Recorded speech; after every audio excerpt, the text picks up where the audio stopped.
Ras al ഖൈമയിലും കനത്ത മഴയാണ് പെയ്തത്. പ്രധാന റോഡുകളിലെല്ലാം വെള്ളം നിറഞ്ഞതോടെ ഗതാഗതം താറുമാറായി. വിവരങ്ങൾ നൽകാൻ ഷിനോജ് ഷംസുദ്ദീനുണ്ട്. ഷിനോജ്, എന്താണ് ഇപ്പോൾ അവിടുത്തെ ഒരു സാഹചര്യം? ഇപ്പോഴും മഴ തുടരുകയാണോ? ഗതാഗതമെല്ലാം പുനഃസ്ഥാപിക്കാനായിട്ടുണ്ടോ തടസ്സപ്പെട്ട? അഞ്ജിത, ഇപ്പോഴും ശക്തമായ മഴ തുടരുകയാണ്. യുഎഇയുടെ പല എമിറേറ്റുകളിലും ഏറ്റവും ശക്തമായ മഴ പെയ്തത് റാസൽ ഖൈമയിലാണ്. വൈകുന്നേരം 4 മണിക്കുള്ളിൽ 81 മില്ലിമീറ്ററിൽ കൂടുതൽ മഴ പെയ്തു എന്നാണ് ദേശീയ കാലാവസ്ഥാ നിരീക്ഷണ കേന്ദ്രം അറിയിച്ചിട്ടുള്ളത്. ഈ പ്രതികൂല കാലാവസ്ഥ നാളെ രാവിലെ 11:30 വരെ തുടരും. 14 മണിക്കൂർ തുടർച്ചയായി മഴയ്ക്ക് സാധ്യതയുണ്ട് എന്നാണ് മുന്നറിയിപ്പ് നൽകുന്നത്. പലയിടത്തും വെള്ളക്കെട്ട് രൂപപ്പെട്ടിരിക്കുന്നു. ഗതാഗത തടസ്സം ഉണ്ടായിട്ടുണ്ട്. പല റോഡുകളും ഇപ്പോൾ അടച്ച അവസ്ഥയിലാണുള്ളത്. പലർക്കും വാരാന്ത്യ അവധി ദിവസമായിട്ട് കൂടി പലർക്കും പുറത്തിറങ്ങാൻ കഴിയാത്ത അവസ്ഥയാണുള്ളത്. ജനങ്ങൾ പലരും പോലീസ് ഇറങ്ങി പലയിടത്തും രക്ഷാപ്രവർത്തനങ്ങൾ പുരോഗമിക്കുന്നുണ്ട്. ഗതാഗതം പുനഃസ്ഥാപിക്കാനുള്ള നടപടികൾ പുരോഗമിക്കുകയാണ്. നാളെ ഉച്ചവരെ ഈ മഴ തുടരുമെന്നാണ് ഇപ്പോൾ മുന്നറിയിപ്പുള്ളത്. അറേബ്യൻ ഉൾക്കടലിൽ രൂപം കൊണ്ട ന്യൂനമർദ്ദത്തിന്റെ ഫലമായാണ് ഒട്ടുമിക്ക ഗൾഫ് രാജ്യങ്ങളിലും ശക്തമായ മഴ പെയ്തുകൊണ്ടിരിക്കുന്നത്. അഞ്ജിത, റാസൽ ഖൈമയിൽ മഴ തുടരുകയാണ്. റോഡുകൾ പലയിടത്തും വെള്ളം കയറി ഗതാഗതം താറുമാറായി. നാളെ ഉച്ചവരെ മഴ തുടരുമെന്നാണ് കാലാവസ്ഥാ നിരീക്ഷണ കേന്ദ്രം നൽകുന്ന വിവരം. അതിന്റെ വിശദാംശങ്ങളാണ് ഷിനോജ് ഷംസുദ്ദീൻ നൽകിയത്. ഒമാനിലെ വിദേശികൾക്ക് തൊഴിൽ വിസ പുതുക്കുന്നതിന് നെഞ്ചിന്റെ എക്സ്റേ റിപ്പോർട്ട് നിർബന്ധമാക്കി. ഇത് പ്രകാരം വിസ പുതുക്കുന്നതിന്റെ ഭാഗമായി മെഡിക്കൽ പരിശോധനയ്ക്ക് പോകുമ്പോൾ എക്സ്റേ റിപ്പോർട്ട് കൂടി സമർപ്പിക്കേണ്ടി വരും. മെഡിക്കൽ പരിശോധനാ കേന്ദ്രങ്ങളിൽ പോകുന്നതിന് മുമ്പ് അംഗീകൃത സ്വകാര്യ മെഡിക്കൽ സെന്ററുകളിൽ നിന്നാണ് എക്സ്റേ എടുക്കേണ്ടത്. നിലവിൽ ഇതിന് ഏകീകൃത ഫീസ് ഏർപ്പെടുത്തിയിട്ടില്ല. വിസ മെഡിക്കൽ സൗകര്യമുള്ള എല്ലാ മെഡിക്കൽ സെന്ററുകളിൽ നിന്നും എക്സ്റേ എടുക്കാവുന്നതാണ്. എക്സ്റേ എടുക്കുന്നവരുടെ ഫോട്ടോയും വിരലടയാളവും അംഗീകൃത സ്വകാര്യ മെഡിക്കൽ സെന്ററുകളിൽ രേഖപ്പെടുത്തും. അപേക്ഷകന്റെ എക്സ്റേ തന്നെയാണ് ഇതെന്ന് ഉറപ്പുവരുത്താനാണ് ഫോട്ടോയും വിരലടയാളവും രേഖപ്പെടുത്തുന്നത്. 2 വർഷത്തിൽ വിസ പുതുക്കുമ്പോഴെല്ലാം എക്സ്റേയും എടുക്കണം. വിസ നടപടിക്രമങ്ങൾക്ക് എക്സ്റേ കൂടി നിർബന്ധമാക്കിയതറിയാതെ നിരവധി പേരാണ് ദിവസവും വിസ മെഡിക്കൽ പരിശോധനാ കേന്ദ്രങ്ങളിൽ പോയി മടങ്ങുന്നത്. Media 1, Muscat. സൗദി അറേബ്യ 9 മേഖലകളിൽ പുതിയ സംരംഭങ്ങൾ തുടങ്ങുന്നതിനുള്ള നടപടിക്രമങ്ങൾ എളുപ്പമാക്കി. രാജ്യത്തേക്ക് കൂടുതൽ നിക്ഷേപം ആകർഷിക്കുന്നതിന്റെയും സംരംഭകരെ പ്രോത്സാഹിപ്പിക്കുന്നതിന്റെയും ഭാഗമായാണ് പുതിയ ഈ നടപടി. ആരോഗ്യം, ടൂറിസം, ഗതാഗതം, തപാൽ സേവനം, വിദ്യാഭ്യാസം, വ്യാപാരം, കൃഷി, ടെലികോം, മീഡിയ തുടങ്ങിയ 9 മേഖലകളിലെ നടപടിക്രമങ്ങളാണ് ലഘൂകരിച്ചത്. ആരോഗ്യമേഖലയിലെ 11 വിഭാഗം സ്ഥാപനങ്ങൾക്ക് തൽക്ഷണം അനുമതിപത്രം നൽകാനും പുതുക്കിയ നിയമം വ്യവസ്ഥ ചെയ്യുന്നു. ഇത് സംബന്ധിച്ച circular Saudi council of chambers പ്രസിഡന്റിന് വാണിജ്യ നിക്ഷേപ മന്ത്രി ഡോക്ടർ മാജിദ് അൽ കസബിയാണ് അയച്ചത്. പുതിയ പരിഷ്കാരങ്ങളിൽ വ്യാവസായികളും ചേംബർ ഓഫ് കൊമേഴ്സുകളും എത്രമാത്രം സംതൃപ്തരാണെന്ന കാര്യവും പോരായ്മകളുണ്ടെങ്കിൽ അവയുടെ വിശദാംശങ്ങളും ചൂണ്ടിക്കാട്ടണമെന്നും സർക്കുലർ വ്യക്തമാക്കുന്നു. മറുപടി 30 ദിവസത്തിനകം സമർപ്പിക്കണമെന്നും മന്ത്രി വ്യക്തമാക്കി. വിദ്യാഭ്യാസ മേഖലയിൽ വിദേശ നിക്ഷേപകർക്ക് 5 വർഷത്തെ പരിചയ സമ്പത്തുണ്ടായിരിക്കണമെന്നത് 1 വർഷമായി കുറച്ചു. തൊഴിൽ പരിശീലന സ്ഥാപനങ്ങൾക്കുള്ള ബാങ്ക് ഗ്യാരണ്ടി വ്യവസ്ഥ റദ്ദാക്കി. ട്രാവൽ ഏജൻസികൾ അയാട്ടയിൽ ചേർന്നിരിക്കണമെന്ന വ്യവസ്ഥയും എടുത്തുകളഞ്ഞിട്ടുണ്ട്. തുടങ്ങി ഒട്ടേറെ മാറ്റങ്ങൾ പുതുക്കിയ സംരംഭകത്വ മാർഗരേഖയിൽ വരുത്തിയിട്ടുണ്ട്. Media 1, Dammam. സൗദിയിൽ സന്ദർശന വിസയിലെത്തുന്ന വിദേശി കുടുംബങ്ങൾക്ക് സൗജന്യ മെഡിക്കൽ സേവനവുമായി സലാമതക് മെഡിക്കൽ സെന്റർ. സൗദി കിഴക്കൻ പ്രവിശ്യയിൽ പ്രവർത്തിക്കുന്ന സ്ഥാപനത്തിലെ മുഴുവൻ ഡോക്ടർമാരുടെയും സേവനമാണ് സൗജന്യമായി ലഭ്യമാക്കുക. സ്ഥാപനം നടത്തിവരുന്ന സാമൂഹ്യ പ്രതിബദ്ധതയുടെ ഭാഗമായാണ് പദ്ധതി. രാജ്യത്തെത്തുന്ന മുഴുവൻ സന്ദർശക വിസയിലുള്ള കുടുംബങ്ങൾക്കും പദ്ധതി പ്രയോജനപ്പെടുത്താമെന്ന് മാനേജ്മെന്റ് അധികൃതർ വാർത്താസമ്മേളനത്തിൽ പറഞ്ഞു.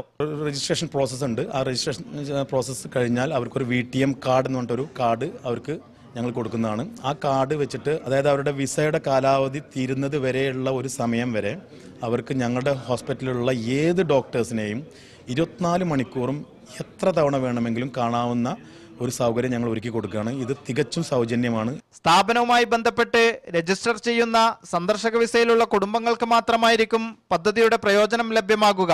Medical director doctor Hisham, managing director Asif Nechikkadan, operation manager Abdul Razak, Muhammad Shakir എന്നിവർ വാർത്താസമ്മേളനത്തിൽ പങ്കെടുത്തു. Media 1, Dammam. ഒമാനിലെ സ്കൂളുകൾക്ക് നാളെ അവധി പ്രഖ്യാപിച്ചു. ദോഫാർ, അൽ വുസ്വ, ഗവർണറേറ്റുകളിലെ സ്കൂളുകൾക്ക് അവധി ബാധകമായിരിക്കില്ല. കനത്ത മഴയ്ക്കുള്ള സാധ്യത പരിഗണിച്ചാണ് അവധി പ്രഖ്യാപിച്ചത്. ഉന്നത വിദ്യാഭ്യാസ സ്ഥാപനങ്ങൾക്കും അവധി പ്രഖ്യാപിച്ചിട്ടുണ്ട്. സൗദിയിലെ എയർപോർട്ടുകളിൽ വിദേശ കറൻസികൾ മാറിയെടുക്കാവുന്ന ATMകൾ സ്ഥാപിച്ചു. രാജ്യത്തെ പ്രധാന എയർപോർട്ടുകളിലാണ് വിദേശ കറൻസികൾ പിൻവലിക്കുന്നതിനും നിക്ഷേപിക്കുന്നതിനും സൗകര്യമുള്ള ATMകൾ സ്ഥാപിച്ചിരിക്കുന്നത്.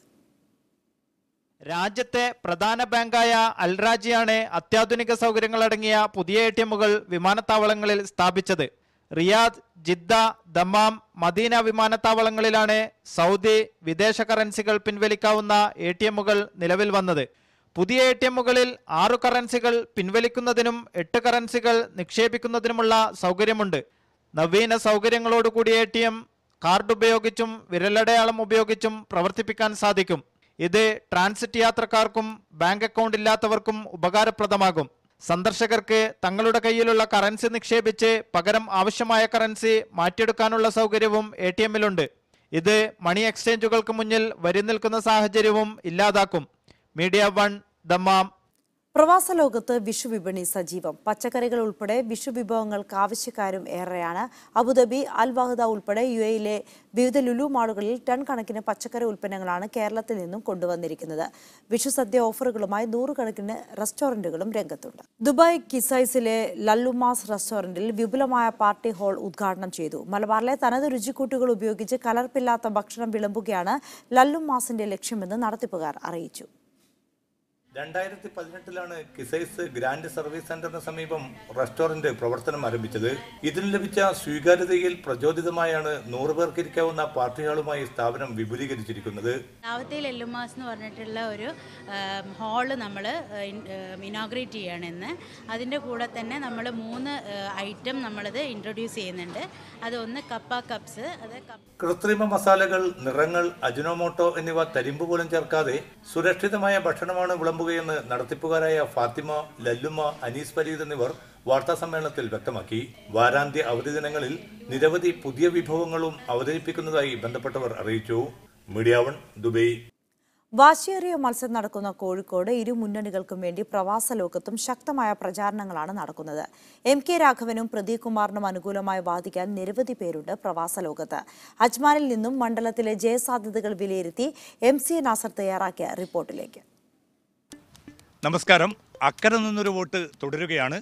കോഴിക്കോട് ജില്ലയിലെ മത്സരത്തെക്കുറിച്ച് പ്രവാസികളുടെ പ്രതികരണങ്ങളാണ് ഇത്തവണ തേടുന്നത്. അജ്മാനിലെ ഒരു പ്രമുഖ സ്വകാര്യ വിദ്യാഭ്യാസ സ്ഥാപനത്തിലെ അധികൃതർക്കും ജീവനക്കാർക്കും ഇതുമായി എന്താണ് പറയാനുള്ളതെന്ന് നമുക്ക് കേൾക്കാം.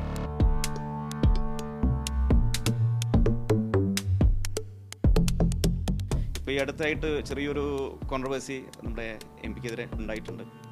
പക്ഷേ എനിക്ക് വ്യക്തമായി തോന്നിയത് അതൊരു പൊളിറ്റിക്കൽ ഡ്രാമയായിട്ടാണ് തോന്നിയത്. കാരണം രാഘവൻ MPയെ അറിയുന്ന ഒരാളാണില്ല. കഴിഞ്ഞ 10 വർഷമായിട്ട് ഞങ്ങളുടെ ജില്ലയിൽ നിന്ന് തിരഞ്ഞെടുക്കപ്പെട്ട ഒരാളാണ്. ഒരു ജനകീയൻ. ഞാൻ വരുന്ന എൻ്റെ മണ്ഡലം എന്ന് പറയുന്നത് ബാലുശ്ശേരി മണ്ഡലം. ഞങ്ങൾ ആ മണ്ഡലത്തിൽ മാത്രം അദ്ദേഹം ചെയ്ത് ഒരുപാട് വികസന പ്രവർത്തനം ഞങ്ങൾ വേണ്ടി പറയാൻ സാധിക്കും.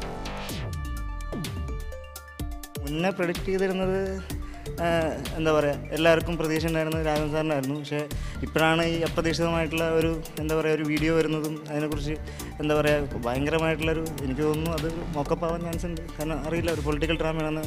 രണ്ടുപേർക്കും ഒരേപോലത്തെ സാധ്യതയാണ് ഇപ്പോൾ കാണുന്നത്. രണ്ടുപേരും വളരെ സമുന്നതന്മാരാണ്. എന്നിരുന്നാലും എനിക്ക് തോന്നുന്നു 2 പ്രാവശ്യത്തെ MK രാഘവൻ സാറ് പുള്ളി ഒരു വളരെ ജനകീയനായിട്ടും ഇപ്പോൾ എനിക്ക് പേഴ്സണലി അറിയാവുന്നത് നമ്മൾ ഒരുപാട് പ്രാവശ്യം എന്തൊരു ഇവൻറ്റിനും എല്ലാത്തും എത്തുന്ന ഒരാളാണ്. രണ്ടാമത് ഇപ്പോൾ ഒരു നമ്മൾ ദേശീയ ഓവറോൾ സാഹചര്യത്തിൽ ഇപ്പോൾ എനിക്ക് തോന്നുന്നു കോൺഗ്രസിന് തന്നെയായിരിക്കും പിന്നെയും മുൻതൂക്കം. പുള്ളി പ്രദീപ് കുമാറും അത്രയും പവർഫുൾ ആണെങ്കിലും എനിക്ക് തോന്നുന്നു രാഘവൻ സാർ തന്നെയായിരിക്കും ഒരു ഗുണം മുന്നേറിട്ട് പോകുന്നത്. പിന്നെ ഓവറോൾ ഇപ്പോഴത്തെ ഓവറോൾ സാഹചര്യത്തിൽ ഒരു ദേശീയ സാഹചര്യത്തിലൂടെ നോക്കുകയാണെങ്കിൽ എന്തായാലും പുള്ളിക്കൊരു മുൻതൂക്കം ഉണ്ട് താനും. പിന്നെ കഴിഞ്ഞ 2 ടേമിലും നല്ലൊരു പെർഫോമൻസ് ആയതുകൊണ്ട് പുള്ളിക്കാണ് വിജയസാധ്യത വളരെ കൂടുതലായിട്ട് തോന്നുന്നത്. ഒരു മാതൃകാപരമാണ്. കേരളത്തിലെ മറ്റ് മണ്ഡലങ്ങൾക്ക് പോലും കോഴിക്കോട് വന്ന് കാര്യങ്ങൾ പഠിക്കേണ്ട രീതിയിൽ ഇപ്പം നടക്കാവ് സ്കൂളിൻ്റെ കാര്യമാണെങ്കിലും അതുപോലെ തന്നെ ആ മേഖലയിൽ ചെയ്തിട്ടുള്ള മറ്റെല്ലാ കാര്യങ്ങളാണെങ്കിലും നമ്മൾ ഒന്ന് പഠിച്ചു നോക്കിയാൽ മനസ്സിലാവും. വളരെ ഒരു മാതൃകാപരമായിട്ട് ഒരു പ്രവർത്തനങ്ങൾ കാഴ്ചവെച്ച ഒരു MLA ആണ് പ്രദീപ് സാർ. അപ്പം തീർച്ചയായും കോഴിക്കോട് ജനങ്ങൾക്ക് നന്നായിട്ട് അറിയാം കാര്യങ്ങൾ. അതുപോലെ തന്നെ ഈ MK രാഘവൻ്റെ ആ ഒരു ഇഷ്യൂ കൂടി വന്നപ്പം കാര്യങ്ങളൊക്കെ ക്ലിയർ ആണ്. അദ്ദേഹം ഇത്തവണ ജയിക്കാൻ പോകുന്നില്ല. രാഹുൽ ഗാന്ധി തരംഗമായിട്ട് നിൽക്കുന്നത് കൊണ്ട് തന്നെ നമ്മൾ കോഴിക്കോട് മണ്ഡലത്തിൽ എന്തായാലും രാഘവൻ ജയിച്ചിരിക്കുക. വ്യക്തമായിട്ട് അതിലും കൂടാനാണ് ചാൻസ്. ഭൂരിപക്ഷം അതിലും കുറച്ചും കൂടി കൂടാനാണ് ചാൻസ് കാണുന്നത്. കോഴിക്കോട് ജില്ലയിൽ നിന്ന് ഏറ്റവും കൂടുതൽ പ്രവാസികൾ അധിവസിക്കുന്ന ഒരു രാജ്യം കൂടിയാണ് UAE. ഇവിടെയും ഇപ്പോൾ കോഴിക്കോട് മത്സരിക്കുന്ന സ്ഥാനാർത്ഥികളെക്കുറിച്ച് വ്യത്യസ്തമായിട്ടുള്ള പ്രതികരണങ്ങളാണ് ബാക്കിയാകുന്നത്. മെയ് 23-നായിരിക്കും ഒരുപക്ഷെ ഈ അന്തിമമായിട്ട് ഇതിൽ ആര് ജയിക്കുമെന്ന ഒരു തീർപ്പിൽ നമുക്ക് എത്താൻ സാധിക്കുക. യാംബോ പ്രവാസി സാംസ്കാരിക വേദി തെരഞ്ഞെടുപ്പ് കൺവെൻഷൻ സംഘടിപ്പിച്ചു. ലോക്സഭാ തെരഞ്ഞെടുപ്പിൽ കേരളത്തിലെ മുഴുവൻ മണ്ഡലങ്ങളിലും UDF സ്ഥാനാർത്ഥികളെ പിന്തുണയ്ക്കണമെന്ന് കൺവെൻഷൻ ആവശ്യപ്പെട്ടു. ജനാധിപത്യത്തെ ഇല്ലായ്മ ചെയ്തുകൊണ്ടിരിക്കുന്ന ഫാസിസ്റ്റ് സമഗ്രാധിപത്യത്തിനെതിരെ മതേതര ജനാധിപത്യ ചേരിയെ ശക്തിപ്പെടുത്തേണ്ടത് അനിവാര്യമാണെന്ന് കൺവെൻഷൻ ആഹ്വാനം ചെയ്തു. ജനറൽ സെക്രട്ടറി സാബു വെള്ളാരപ്പള്ളി മുഖ്യപ്രഭാഷണം നടത്തി. പ്രസിഡന്റ് സോജി ജേക്കബ് അധ്യക്ഷത വഹിച്ചു.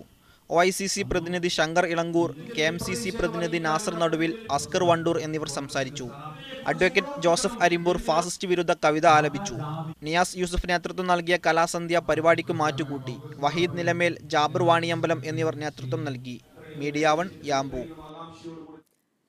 ജിദ്ദയിൽ നവോദയ യുവജനവേദി രാഷ്ട്രീയ സംവാദം സംഘടിപ്പിച്ചു. പോരാട്ടം 2019 എന്ന തലക്കെട്ടിൽ നടന്ന സംവാദത്തിൽ വിവിധ സംഘടനാ പ്രതിനിധികൾ സംബന്ധിച്ചു. ചൂടേറിയ രാഷ്ട്രീയ സംവാദങ്ങൾക്ക് വേദിയായ പരിപാടി ജിദ്ദയിലെ മലയാളി സമൂഹത്തിന്റെ ആവേശപൂർവമായ പങ്കാളിത്തം കൊണ്ട് ശ്രദ്ധേയമായിരുന്നു. ഗൾഫിലാണെങ്കിലും തെരഞ്ഞെടുപ്പ് പ്രചാരണ പരിപാടികളിൽ സജീവ സാന്നിധ്യമാണ് മലയാളികൾ എന്ന് തെളിയിക്കുന്നതായിരുന്നു പരിപാടി. നിലവിൽ കേന്ദ്ര സർക്കാരിന് നേതൃത്വം നൽകുന്ന BJP പ്രതിനിധികളുടെ അസാന്നിധ്യം ചർച്ച സംസ്ഥാന രാഷ്ട്രീയത്തിലേക്ക് കേന്ദ്രീകരിക്കാൻ കാരണമായി. ഈ പ്രളയ ദുരന്തമുണ്ടാക്കിയത് ഈ ഗവൺമെന്റിന്റെ കഴിവുകേടാണ്. ഇപ്പോൾ സ്ത്രീകളുടെ ശബരിമല വിഷയം, അവരുടെ ആർത്തവം, ഇതൊക്കെയാണ് ഇപ്പോഴത്തെ വലിയ ചൂടേറിയ ചർച്ചകൾ. പ്രവാസി ക്ഷേമം, ശബരിമല, രാഹുൽ ഗാന്ധി, നോട്ട് നിരോധനം, പ്രളയം തുടങ്ങി നിരവധി വിഷയങ്ങൾ ചർച്ചയിൽ ഉയർന്നു വന്നു. സദസ്സിന്റെ ഇടപെടലുകളും ചോദ്യങ്ങളും പ്രതികരണങ്ങളും ചൂടേറിയ ചർച്ചകൾക്ക് വഴിയൊരുക്കി.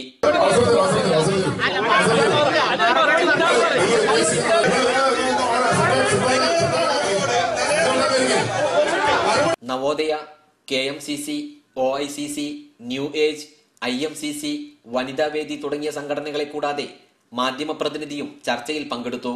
ഷിബു തിരുവനന്തപുരം മോഡറേറ്റർ ആയിരുന്നു. ജിദ്ദ നവോദയ രക്ഷാധികാരി VK റൌഫ് പരിപാടി ഉദ്ഘാടനം ചെയ്തു. Gafoor Kondotty, media 1, Jeddah. OICC സലാലയിൽ സംഘടിപ്പിച്ച ഫുട്ബോൾ ടൂർണമെന്റിൽ ടെലി ബോയ്സ് വിജയികളായി. ഗൾഫ് സ്റ്റേഡിയത്തിൽ നടന്ന ടൂർണമെന്റിൽ 12 ടീമുകളാണ് പങ്കെടുത്തത്. OICC സലാല സിഫയുമായി ചേർന്ന് സംഘടിപ്പിച്ച ഫുട്ബോൾ ടൂർണമെന്റിൽ ടെലി ബോയ്സ് വിജയികളായി. ഗൾഫ് സ്റ്റേഡിയത്തിൽ നടന്ന ഫൈനൽ മത്സരം സമനിലയിലായതോടെ ടോസിലൂടെയാണ് വിജയം നിശ്ചയിച്ചത്. അൽ കസീം സ്പിരിറ്റ് FC 2ാം സ്ഥാനക്കാരായി. സലാലയിൽ ഏറ്റവും ശക്തം എന്ന് നമുക്ക് അഭിമാനിക്കാവുന്ന 12 ടീമുകളായിരുന്നു ഈ മത്സരങ്ങളിൽ പങ്കെടുത്തത്. അവരിൽ നിന്നും ഇന്ന് ഫൈനലിലെത്തിയ 2 ടീമുകൾ സലാലയിലെ വിവിധ ടൂർണമെൻറ്റുകളിൽ വിജയികളാകുന്ന വളരെ ശക്തരായ 2 ടീമുകളാണ്. സലാല സ്പിരിറ്റ് FCയും അതേപോലെ ടെലി ബോയ്സും. മാൻ ഓഫ് ദി മാച്ചായി ജംഷാദ് അലിയെയും ടൂർണമെന്റിലെ മികച്ച കളിക്കാരനായി ഹുസൈനെയും തെരഞ്ഞെടുത്തു. റാഷിദ് കെച്ചിരിയാണ് ടോപ്പ് സ്കോറർ. വിപനാണ് മികച്ച ഗോൾ കീപ്പർ. ഫൈനൽ മത്സരം സബീർ പിട്ടി നിയന്ത്രിച്ചു. വിജയികൾക്ക് social club chairman Manpreet Singh ട്രോഫികൾ നൽകി. ഡോക്ടർ നിഷ്താർ, NK മോഹൻദാസ്, സാക്കിർ അലി, റഫീഖ് പെരാവൂർ എന്നിവർ നേതൃത്വം നൽകി. Media 1 Salalah. സോഷ്യൽ ഫോറം സലാലയിൽ കുടുംബ സംഗമം നടത്തി. സംഗമത്തിന്റെ ഭാഗമായി വിവിധ കലാപരിപാടികളും അരങ്ങേറി.